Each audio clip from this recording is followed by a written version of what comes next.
देखो दोस्तों ना, अपन क्या कर रहे थे, आयुर्वेद का इतिहास कर रहे थे। पहला पॉइंट अपन ने पहले क्लास में कर लिया था। दूसरा कर रहे थे introduction of author of classical text during संहिता काल। तो संहिता काल का अपन ने परिचय कर लिया था।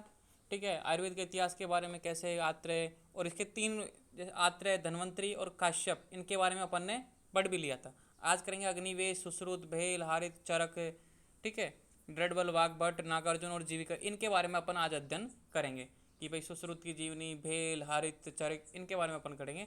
फिर नेक्स्ट क्लास में इंट्रोडक्शन करेंगे ऑफ द क्लासिकल संहिता, टीकाकार। तो टीकाकार होते हैं ना, संहिताओं पर टीकाएं लिखी, उनके बारे में बात करेंगे। तो आज की क्लास में ये बात होगी किसके बारे में। देखो, अपन ने पिछली क्लास में क्या बात कर ली थी, आत्रेय के बारे में पढ़ लिया था, धन्वंतरी के बारे में पढ़ लिया था और काश्यप के बारे में पढ़ लिया था। आज अग्निवेश से स्टार्ट करेंगे। तो देखो, धन्वंतरी, काश्यप और अग्निवेश से स्टार्ट करते हैं। देखो, बिल्कुल सिलेबस के अनुसार चल रहे हैं और जो इंपॉर्टेंट चीज़ें मैं सारे लिखवा रहा हूँ। ऐसा नहीं कि हिस्ट्री है तो कुछ जल्दीबाजी में मैं, लेकिन ये बात बोलना चाहूँगा कि इसके नोट्स को में जो पॉइंट लिखा वो तो याद करनी है, लेकिन एक बार मेन बुक है उसको एक बार रीडिंग कर लेना, ताकि आपको आइडिया मिल जाएगा और कुछ लिखने का, ताकि बड़ा क्वेश्चन आना तब लिख सको आप। तो अग्निवेश, अग्निवेश पुनर्वसु आत्रेय के शिष्यों में से एक थे। आपको पता है जो पुनर्वसु आत्रेय के शिष्य थे उनमें से अग्निवेश थे। उन्होंने आत्रेय के उपदेशों को ग्रंथ रूप प्रदान कर अग्निवेश तंत्र का निर्माण किया था। तो जो अपन अब चरक संहिता पढ़ रहे हैं ना, वो क्या है, अग्निवेश तंत्र ही तो था। अग्निवेश तंत्र का चरक द्वारा प्रतिसंस्कारित होकर चरक संहिता का निर्माण हुआ और वह अग्निवेश तंत्र से चरक संहिता के नाम से प्रख्यात हुआ। कहने का मीनिंग यह है, जो अग्निवेश, आचार्य अग्निवेश ने जो लिखा था वही चरक संहिता है, और अग्निवेश तंत्र ही इस समय चरक संहिता के रूप में अपन स्टडी करते हैं। और ज़्यादा आप लिख सकते हो कि भाई ये श्रेष्ठ शिष्य थे, इनकी द्वारा लिखी गई अग्निवेश तंत्र महान थी, क्योंकि आज हम इसी को पढ़ रहे हैं। मतलब आप लिखने का तरीका आना चाहिए। ये प्रवर्ध बुद्धिमान व्यक्ति थे, इनके द्वारा लिखी गई जो बातें थी, मूर्ख व्यक्ति, सामान्य व्यक्ति और ज्ञानी व्यक्ति, तीनों को समझ में आती थी। ऐसे आप कुछ भी लिख सकते हो, मतलब मना बना के, हिस्ट्री है, आप ऐसे ही कर सकते हो। अब आचार्य चरक, अग्निवेश संहिता का प्रतिसंस्करण करके चरक संहिता का प्रतिपादन किया। तो समझ में आ रहा ना, आचार्य चरक अग्निवेश संहिता का प्रतिसंस्करण कर। तो आचार्य चरक ने इसके द्वारा जो बुक लिखी गई थी ना, क्या, अग्निवेश तंत्र, उसी को प्रतिसंस्कृत किया, उसी में काट छांट करके उसी को थोड़ा अच्छा बना के और चरक संहिता नाम दे दिया और अपने नाम से पब्लिश करवा दी। आचार्य अग्निवेश संहिता का प्रतिसंस्कृत करके चरक संहिता का प्रतिपादन किया। यावर ऋषि, यावर ऋषि का मीनिंग है घुमंतु ऋषि थे, एक जगह से दूसरे स्थान पर घूमते रहते थे। इन्होंने जो ज्ञान अर्जन किया ना, घूम घूम के अर्जन किया। एक स्थान से, यहाँ पे सभा हो रही है वहाँ पे ज्ञान ले लिया, फिर दूसरी जगह गए, दूसरी जगह सभा हो रही है, ऋषि मुनि बैठे हैं, वहाँ पे ज्ञान लिया। तो यावर ऋषि मतलब घुमंतु ऋषि थे, घूमते रहते थे। चरक संहिता इन्होंने प्रतिपादन किया। तो इसमें कितने स्थान है, 8 स्थान, सूत्र स्थान, निदान स्थान, विमान स्थान, शारीरिक स्थान, इंद्रिय स्थान, चिकित्सा स्थान, कल्प स्थान और सिद्धि स्थान। इनके चैप्टर की संख्या सूत्र स्थान में 30 थे, निदान स्थान में 8 है, विमान स्थान में 8 है, शारीरिक स्थान में 8 है, इंद्रिय स्थान में 12 है, चिकित्सा स्थान में 30 है, कल्प स्थान में 12 है और सिद्धि स्थान में 12 है। जब आप सेकेंड ईयर में आओगे तो आपको इन चैप्टरों में के नाम तक याद करने पड़ेंगे, ठीक है। तो अभी तो ये इतने याद कर लो, सूत्र स्थान में 30 चैप्टर, मतलब जो चरक संहिता है टोटल 8 भागों में विभाजित है, उनके नाम दिए गए हैं। एक भाग में कितने चैप्टर हैं ये बताए हैं। तो 120 अध्याय टोटल हैं और 9295 टोटल श्लोक हैं पूरी चरक संहिता में, ठीक है। ये है, मतलब संख्या आपको याद रखनी है। चरक संहिता के बारे में छोटा सा देखो, इंट्रोडक्शन मैंने यहाँ पे लिख रखा है। उपदेष्टा कौन थे, किसके उपदेश दिए गए थे, भगवान आत्रेय, मतलब जो आत्रेय ऋषि थे उन्होंने उपदेश दिए थे। ग्रंथ के रूप में किसने बनाया इसको, ग्रंथ किसने लिखा, सबसे पहले अग्निवेश ने। इसमें काट छाट करके अच्छा किसने बनाया, प्रतिसंस्कृता किसने बनाया, चरक ने। अब चरक के बाद में चरक संहिता के नाम से पब्लिश हो गई। अब ये क्या, गुम हो गई, जैसे मुगलों के आक्रमण से, ठीक है, या फिर मान लो कि नष्ट हो गई, पहले के पूरे संरक्षित नहीं की, मतलब गायब हो गई। अब फिर आए थे कौन, ड्रडवल आचार्य। उन्होंने जो गायब हुई चीज़ थी, जो कम थी, मतलब नष्ट हो गई थी, अपने ज्ञान से लोगों से मांग मांग कर, भाई 2 पन्ने तेरे पास है। पहले क्या करते थे भाई, चरक संहिता किसके पास है, 10 लोगों के पास थी। उसमें किसी का सूत्र स्थान गायब हो गया, तो किसी के पास ओनली सूत्र स्थान के 5 पन्ने थे, किसी के पास निदान स्थान के 6 पन्ने थे, किसी के पास कल्प स्थान के 12 पन्ने थे, किसी के पास सिद्धि स्थान के 12 पन्ने थे। तो क्या किया ड्रडबल ने, क्या किया, सबसे ढूंढ ढूंढ के, लोगों से मांग मांग के, भाई तेरे पास चरक संहिता थी उस जमाने की, उसने बोला हाँ है तो सही लेकिन खराब हो गई, दे दे भाई। उसने ऐसे इकट्ठे कर करके ये पूरे चैप्टर किए, मतलब जितने चैप्टर घट रहे थे ना चरक संहिता को कंप्लीट किया। तो मतलब संपूर्ण करता, जो नष्ट हो गई थी, विनिष्ट हो गई थी, गायब हो गई थी, उसको पुनः प्रतिपादित किया, किसने, आचार्य दृढ़बल ने। ये आते हैं कि उपदेष्टा कौन थे, उपदेश किसने दिया, सर्वप्रथम बोला किसने, आत्रेय ने। आत्रेय से ज्ञान किसने किया था, अग्निवेश ने, तो उसने ग्रंथ रूप में अग्निवेश ने लिखा। फिर उसका प्रति संस्कार थे, उसको अच्छा सुव्यवस्थित रूप से किसने बनाया, चरक ने। और जो नष्ट हो गई थी, क्षीण हो गई थी, उसको किसने पूरा किया, दृढ़बल ने। तो चरक संहिता के बारे में आपको ये नॉलेज होनी चाहिए, इंपॉर्टेंट है। टीकाकार की टिप्पणी किसने की, देखो ये संस्कृत में लिखी हुई थी पहले चरक संहिता, तो समझाने के लिए टीकाकार सरल रूप में भाष्य अध्ययन किसने बनाया, तो चक्रपाणी ने लिखी आयुर्वेद दीपिका। तो चक्रपाणी के द्वारा जो टीका लिखी गई थी वो थी आयुर्वेद दीपिका। गंगाधर राय द्वारा जो टीका लिखी गई वो है जल्प कल्प तरु, ठीक है। योगेंद्र नाथ सेन द्वारा जो लिखी गई थी वो चरकोपस्कार। और जिज्जट द्वारा लिखी थी निरंतर पद व्याख्या। क्वेश्चन आएगा कि चरक संहिता के 2 टीकाकारों के नाम लिखो और उनकी टीकाओं के नाम। तो 2 टीकाकार चक्रपाणी, गंगाधर राय लिख दो, उनकी टीका आयुर्वेद दीपिका और जल्प कल्प तरु। पीजी में भी आते हैं क्वेश्चन कि जल्प कल्प तरु किस आचार्य द्वारा लिखी गई, किस संहिता पर किस आचार्य की टिप्पणी है, तो चरक संहिता पर गंगाधर राय की टिप्पणी है। क्वेश्चन आएगा आयुर्वेद दीपिका किसकी, किस संहिता की और किसने टीका की, तो चक्रपाणी ने की, किस संहिता की, चरक संहिता की। तो क्वेश्चन कैसे भी आ सकता है, क्वेश्चन आएगा कि चक्रपाणी द्वारा लिखी गई चरक संहिता पर टीका के नाम लिखो, तो आयुर्वेद दीपिका। तो क्वेश्चन कैसे भी घूम फिर के आ सकता है, ये आपका इंपॉर्टेंट है आचार्य चरक वाला पोर्शन पूरा का पूरा। क्लियर, आगे बढ़ते हैं। अब देखो सुश्रुत, आचार्य सुश्रुत के बारे में, उपदेश धन्वंतरी सल का उपदेश दिया। तो किससे ज्ञान लिया इसने उपदेश, उपदेश देने वाले कौन थे, धन्वंतरी। धन्वंतरी से इन्होंने आचार्य सुश्रुत ने ज्ञान लिया। सुश्रुत वाग्भट के पूर्ववर्ती व आत्रेय के समकालीन थे। कहने का मीनिंग है कि जो ये आत्रेय ऋषि मुनि थे ना, उसी के टाइम के थे, उसी के टाइम पे दूसरी जगह पे थे ये। वर्तमान काल में सुश्रुत को फादर ऑफ इंडियन सर्जरी कहा जाता है, सबको पता है। सर्जरी के पितामह कौन है, आचार्य सुश्रुत। इन्हें फादर ऑफ प्लास्टिक सर्जरी भी कहा जाता है, आपको पता है, ठीक है। प्लास्टिक सर्जरी के जनक कौन है, राइनो सर्जरी, नाक की सर्जरी सबसे पहले किसने की थी, सुश्रुत ने। तो ये लाइन में लिख सकते हो। सुश्रुत संहिता देखो टोटल 186 अध्याय हैं। सूत्र स्थान में 46 हैं, निदान स्थान में 16 हैं, शारीर स्थान में 10 हैं, चिकित्सा स्थान में 40 हैं, कल्प स्थान में 8 है, उत्तर तंत्र में 66 है। ये आप फाइनल ईयर में आएगी सुश्रुत संहिता, तब आप पढ़ लोगे, ठीक है। पढ़नी तो पड़ेंगी चरक संहिता और सुश्रुत संहिता, नहीं पढ़ोगे तो पीजी में सिलेक्शन नहीं होगा। तो दोनों संहिताएं इंपॉर्टेंट है। 186 चैप्टरों के नाम आपको याद करने पड़ेंगे, ठीक है। 186 चैप्टर को डिटेल में आपको पढ़ना पड़ेगा, एक एक अक्षर याद करना पड़ेगा, तब जाके पीजी में सिलेक्शन होगा। तो समझ लो कितना पढ़ना आगे जाके। अब मैं चरक संहिता तो मैंने पढ़ चुका हूँ, सुश्रुत संहिता स्टार्ट किया है, बहुत लेंदी है और बहुत डीप में है, पसीने बन जाते हैं एक एक चैप्टर के नाम। तो सोचो 120 चैप्टर वो, 186 चैप्टर ये तो 2 ही सब्जेक्ट हैं, टोटल 30 सब्जेक्ट हैं पीजी में सिलेक्शन करने के लिए। तो सोचो कितना पढ़ना पड़ेगा पीजी में सिलेक्शन लेने के लिए। तो आप अभी ये मत समझो कि ये याद करनी पड़ेगी, संख्या याद कर लो, इंपॉर्टेंट है ये। टीकाकारों में डल्लन की टीका निबंध संग्रह सबसे प्रसिद्ध है। जो टीका लिखी भाई, इनको जो सुव्यवस्थित रूप में बनाया और अपन को समझने लायक बनाया, तो डल्लन ने लिखी थी निबंध संग्रह नाम से, उसका नाम दिया निबंध संग्रह। तो वो सबसे प्रसिद्ध है, वो सभी लोग मतलब फेमस है, एक तरीके से प्रसिद्ध, अच्छी व्याख्या की गई उसमें। और अन्य देखो चक्रपाणी द्वारा लिखी गई भानुमति, डल्लन के द्वारा लिखी गई थी निबंध संग्रह, पहले ही पता लग गया। गयदास द्वारा पंजिका या न्याय चंद्रिका, गयदास एक आचार्य हैं, उनके द्वारा पंजिका लिखी और भास्कर ने भी पंजिका नाम दिया, ठीक है। जो आचार्य भास्कर हैं उन्होंने भी इसका नाम पंजिका दिया, ठीक है। तो ये क्या है, टीका का नाम किसने लिखी, ये है लेखक, हिंदी टीकाकार। हिंदी में किसने वर्णन किया, भास्कर गोविंद घाणेरकर और अंबिका दत्त शास्त्री। जो अंबिका दत्त शास्त्री है ना, इसकी बुक मेरे पास है और मैं इसी का अध्ययन कर रहा हूँ। अंबिका दत्त शास्त्री क्योंकि हिंदी की है, अपन हिंदी मीडियम स्टूडेंट है, तो अंबिका दत्त शास्त्री की चरक संहिता इस समय मेरे पास है और मैं इसी से स्टडी कर रहा हूँ। तो अंबिका दत्त, क्वेश्चन आएगा कि 2 हिंदी टीकाकारों के नाम लिखो, सुश्रुत संहिता के 2 हिंदी टीकाकारों के नाम लिखो, तो भास्कर गोविंद घाणेकर और अंबिका दत्त शास्त्री। और अंबिका दत्त शास्त्री मोस्टली सभी बच्चे यूज़ करते हैं, जो यूजी में होते हैं ना, वो यही स्टडी करते हैं अंबिका दत्त शास्त्री। इसका क्या लैंग्वेज अच्छी है और समझ में भी अच्छे से आ जाती है। मेरे पास यही है अंबिका दत्त शास्त्री और मैं यही पढ़ रहा हूँ, ठीक है। सुश्रुत संहिता की बात हो गई। अब करेंगे आचार्य भेल पुनर्वसु आत्रेय को शिष्यों में से एक थे। भेल पुनर्वसु आत्रेय, समझो पुनर्वसु आत्रेय का शिष्य कौन था, अग्निवेश। तो अग्निवेश के समकालीन थे, अग्निवेश का सहपाठी था, अग्निवेश के साथ साथ पढ़ता था कौन, आचार्य भेल ने भी ग्रंथ का निर्माण किया जिसका नाम भेल संहिता था, ठीक है। जैसे अग्निवेश ने अग्निवेश तंत्र लिखा, इसने अपनी संहिता लिखी, उसका नाम क्या कर दिया, भेल संहिता।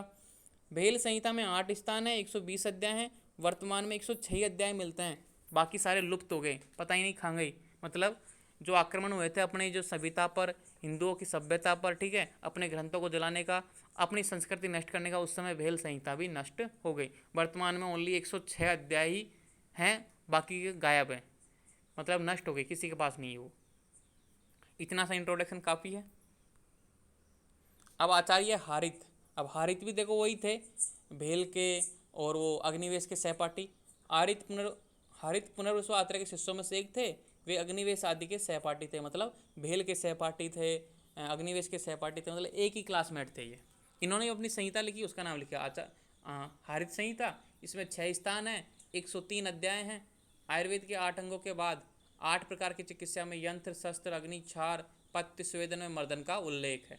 कि 8 अंगों के बाद 8 प्रकार की चिकित्सा बताई, किसने? आचार्य हारित ने। वो कौन कौन सी है? यंत्र, शस्त्र, अग्नि, सार, पथ्य, स्वेदन एवं मर्दन। 1 2 3 4 5 6 7, इतना तो मैंने भी ध्यान दिया। 8 प्रकार की चिकित्सा में यंत्र, शस्त्र, अग्नि, सार, पथ्य, अपत्य, अपत्य को भूल गया मैं, स्वेदन और मर्दन, ठीक है। तो यंत्र, शस्त्र, अग्नि, सार, पथ्य, अपत्य, स्वेदन व मर्दन की 8 प्रकार की चिकित्सा भी बताइए। अब रोगों में अपन ये भी तो होता है ना कि क्या नहीं खाना, उससे भी रोग, निदान, परिवर्जन, तो ये किसने बताया? आचार्य हारित ने। ये देखो हिस्ट्री है, ये इंपॉर्टेंट लाइन है, इसलिए मैंने लिखी हुई है। आपको अदर से और पढ़ लेना है बुक से, ठीक है। सारी चीज़ें नहीं लिख सकते भाई, कब जन्म हुआ, इसका बचपन का नाम क्या था, ये सारी, माता का नाम ये था, पिता का नाम ये था, ये सब आप बुक में से देख लेना, ठीक है। मैं इंपॉर्टेंट बातें बता रहा हूँ। अब देखो ड्रडबल। ड्रडबल चरक संहिता के संपूरक व अंतिम प्रति संस्कर्ता थे। ड्रडबल चरक संहिता के संपूरक व अंतिम प्रति संस्कर्ता, कहने का मतलब है कि चरक को पूर्ण करने वाले कौन थे? ड्रडबल थे। वे पंचंदनपुर के निवासी थे। पंचंदनपुर एक जगह का नाम है जो आजकल कश्मीर का हिस्सा है, जो कश्मीर है ना, जम्मू कश्मीर में, उसका हिस्सा है। इनके पिता का नाम कपिल बल था। ये क्यों लिखा मैंने? क्योंकि चरक संहिता में वर्णन आता है, इन्होंने चरक संहिता में अपना वर्णन दिया कि भाई ये हमारा जो मेरा गाँव है पंचंदरपुर है, और जो मेरे पिता का नाम था कपिल था। चिकित्सा के 17 अध्याय इन्होंने पूरे किए थे। चिकित्सा स्थान के 17 अध्याय। तो चिकित्सा स्थान में कितने चैप्टर हैं? 30। उसमें 17 किसने लिखे? ड्रडबल ने।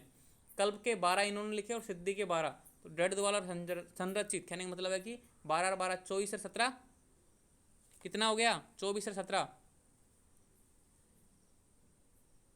41 हो गया ना। 24 से 17 41। एक अध्याय में कन्फ्यूजन है, कोई तो बोलता है विश्व वाला अध्याय इन्होंने लिखा है ड्रडबल ने, और कोई बोलता है चरक ने लिखा। तो बहुत से आंसर 42 टिक करते हैं, बहुत से आंसर 41 टिक करते हैं। लेकिन ये है कि चिकित्सा के 17 अध्याय इन्होंने लिखे, कल्प स्थान के 12 अध्याय इन्होंने पूरे किए, और सिद्धि स्थान के 12 अध्याय इन्होंने पूरे किए। तो इस तरीके से ये 7 2 9 2 11 41 भी बनते हैं। लेकिन विश्व वाला, जो विश्व वाला चैप्टर है ना, विश्व चिकित्सा, वो बहुत से बोलते हैं कि चरक ने लिखा है, चरक वाला ही है, वो पहले से ही था। बहुत से बोलते हैं कि ये इसने लिखा, तो इस तरह 42 हो जाते हैं। तो मतभेद है दोनों में, 41 और 42 में मतभेद है, कन्फ्यूजन नहीं होना। कुछ आंसर इनसे एक आएगा, इनमें जब भी कोई ऑप्शन आएगा ना, 41 थे कि 42 थे, तब एक आएगा आंसर, जो वो ही टिक कर देना आपको, ठीक है। अब देखो वाग्भट, आचार्य वाग्भट। वाग्भट ने चरक व सुश्रुत संहिता का सम्मिलित रूप से अध्ययन कर अष्टांग संग्रह व उसके सार रूप में अष्टांग हृदय की रचना की। देखो जो आचार्य वाग्भट थे, उन्होंने क्या किया? चरक संहिता का भी अध्ययन किया, चरक संहिता भी पढ़ी, सुश्रुत संहिता भी पढ़ी, दोनों को अच्छी तरीके से पढ़ के एक अच्छा ग्रंथ बनाया, क्या? अष्टांग संग्रह। फिर अष्टांग संग्रह का भी बहुत बड़ा हो गया, बहुत ज़्यादा लेंदी हो गया, तो फिर उसका एक सार रूप निकाला। क्या निकाला? अष्टांग हृदय। इसमें आयुर्वेद के सभी 8 अंगों का वर्णन है। काय, बाल, ग्रह, ऊर्ध्वांग, सल, दृष्टा, जरा, वृषाण, जो जितने भी 8 थे ना, काय, बाल, ग्रह, ऊर्ध्वांग, सल, दृष्टा, जरा, वृषाण, जो 8 चिकित्सा थे, 8 चिकित्सा के उपक्रम थे, वो सभी का इसमें वर्णन है। वाग्भट संहिता 2 हैं, अष्टांग संग्रह और अष्टांग हृदय। तो अष्टांग संग्रह में देखो, सूत्र स्थान में 40 अध्याय हैं, शारीरिक स्थान में 12, निदान में 16, चिकित्सा में 24, कल्प में 8, उत्तर स्थान में 50, टोटल 150 अध्याय हैं। और अष्टांग हृदय में सूत्र में 30 हैं। जो अपने जो फर्स्ट ईयर में सिलेबस है ना, अष्टांग हृदय सूत्र में ये हैं 30 चैप्टर अष्टांग हृदय के। शारीरिक स्थान में 6 हैं, निदान में 16 हैं, चिकित्सा में 12 हैं, कल्प में 6 हैं और उत्तर में 40, टोटल 120 अध्याय हैं। और अपने सिलेबस में ओनली 30 चैप्टर हैं, जिनमें से अपन ने 20 चैप्टर कंप्लीट कर लिए हैं।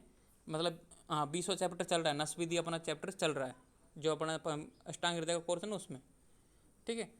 तो समझ में आ रहा है ना, कहाँ से कहाँ आ रहा है, देखो आप समझ में आएगा। चरक संहिता पूरी पढ़नी, सुश्रुत संहिता पूरी पढ़नी, अष्टांग हृदय का अपन 30 चैप्टर पढ़ लिए। पीजी में अध्ययन करने के लिए ये सारे पढ़ने पड़ेंगे, ये भी पढ़ने पड़ेंगे पीजी में, इसमें से क्वेश्चन आते हैं। पढ़ना बहुत है, अगर पीजी में सिलेक्शन लेना है तो बहुत सारा पढ़ना पड़ेगा। ये इंपॉर्टेंट है, वेरी वेरी इंपॉर्टेंट, इसमें से क्वेश्चन आता है यहाँ से। टीकाकार अरुणदत्त कृत, मतलब अरुण द्वारा जो लिखी गई उसकी टीका क्या नाम था, सर्वांग सुंदरा। और हेमाद्री द्वारा लिखी गई उसका क्या नाम था, आयुर्वेद रसायन। क्वेश्चन आएगा कि आयुर्वेद रसायन किस टीकाकार द्वारा लिखी गई और किस पे लिखी गई है, तो ये अष्टांग हृदय पे लिखी गई हैं, हेमाद्री द्वारा आयुर्वेद रसायन, और सर्वांग सुंदरा अरुण दत्त द्वारा। इंदु में, इंदु ने कौन से लिखी, इंदुमती या शशिलेखा, कि भाई शशिलेखा किसने लिखी, इंदु ने। और जेजट द्वारा किसने लिखी, अष्टांग हृदय टीका। जेजट ने क्या नाम दिया अपनी टीका का, अष्टांग हृदय टीका। और भट्टन हरितकृत, भट्टन हरितकृत द्वारा कौन सी लिखी, वाग्भट खंडन या मंडन, वाग्भट खंडन व मंडन नाम से एक टीका लिखी, जिसका आचार्य कौन थे, भट्टन हरितकृत। मतलब कृत यानी किसके द्वारा लिखी गई, अरुण दत्त द्वारा, हेमाद्री द्वारा, सर्वांग सुंदरा, हेमाद्री द्वारा आयुर्वेद रसायन। अरुण दत्त द्वारा तो सर्वांग सुंदरा थी, हेमाद्री द्वारा आयुर्वेद रसायन थी, इंदु द्वारा इंदुमती थी, जेजट के द्वारा अष्टांग हृदय टीका। ये रट लेना, ये 4-5 था ना, इनको रट लेना, इसी में से क्वेश्चन आते हैं।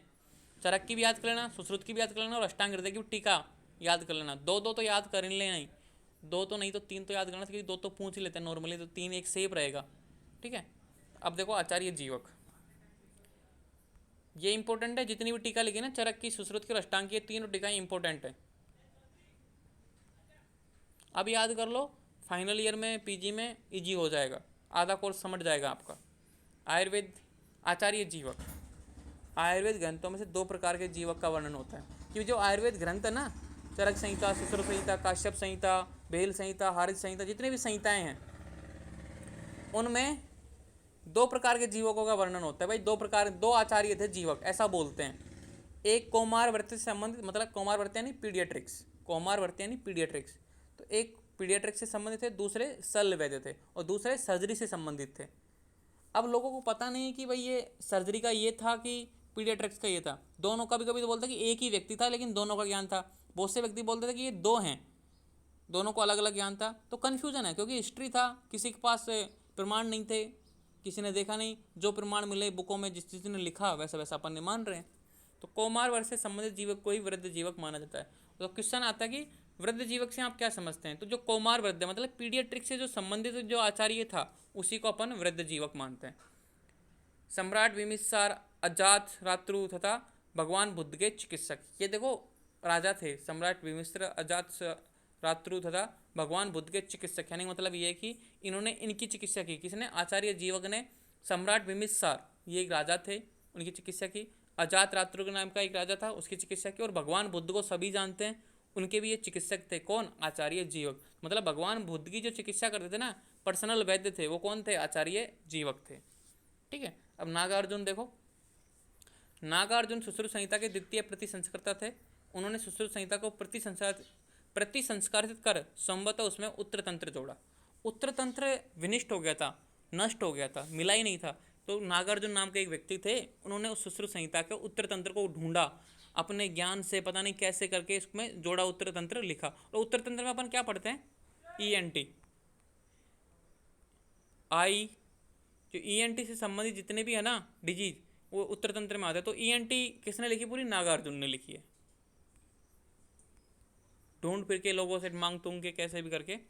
नागवंश में उत्पन्न होने का नागार्जुन नाम दिया। भाई नागवंश में इनके जैसे गोत्र है ना, सूर्यवंशी, इस तरह ये नागवंश में पैदा हुए थे, इसलिए नागार्जुन नाम है।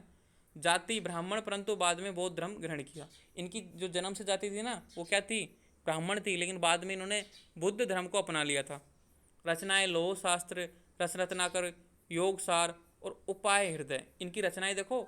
लोह शास्त्र नाम से ग्रंथ लिखा, रस रत्नाकर समुच्चय, रस रत्नाकर समुच्चय आपके सेकंड ईयर में रस शास्त्र एवं मैसेज कल्पना आएगी, तो रस शास्त्र का सबसे बेस्ट ग्रंथ है ये रस रत्नाकर समुच्चय, रेफरेंस के रूप में यूज होता है, ठीक है। योग सार, योग सार भी वैसेज्य कल्पना और रस शास्त्र का बहुत ज़्यादा इंपॉर्टेंट यूज होने वाला ग्रंथ है। और उपाय हृदय, ये सब क्या हैं, आचार्य नागार्जुन द्वारा लिखे गए हैं। संहिता काल एवं संहिता काल के लेखक का परिचय समाप्त। तो संहिता काल का परिचय हो गया, और संहिता काल के जितने भी लेखक थे ना, कि संहिता काल, कि जिस समय संहिता लिखी गई थी, चरक संहिता, सुश्रुत संहिता, वाग्भट संहिता, काश्यप संहिता, ठीक है, जितनी बड़ी बड़ी संहिता लिखी गई थी ना, उस समय के जितने भी लेखक थे उनका सबका अपन ने वर्णन कर लिया। अब संहिताओं के टीकाकार, जो अब संहिताएं तो लिख दी, अब संहिताओं पर टीका लिखने वाले, मतलब एक तरीके से मॉडर्न टाइम आने वाला है, मतलब मध्यकाल। मध्यकाल में संहिता हो गई, आचार्य जो वाग्भट थे वो लास्ट संहिता काल थे, क्योंकि उन्होंने चरक संहिता सुश्रुत संहिता दोनों का अध्ययन किया था। उसके बाद में वाग्भट काल के बाद में संहिता काल खत्म हो गया था, फिर टीकाकार वो काल आ गया था, टीका लिखी।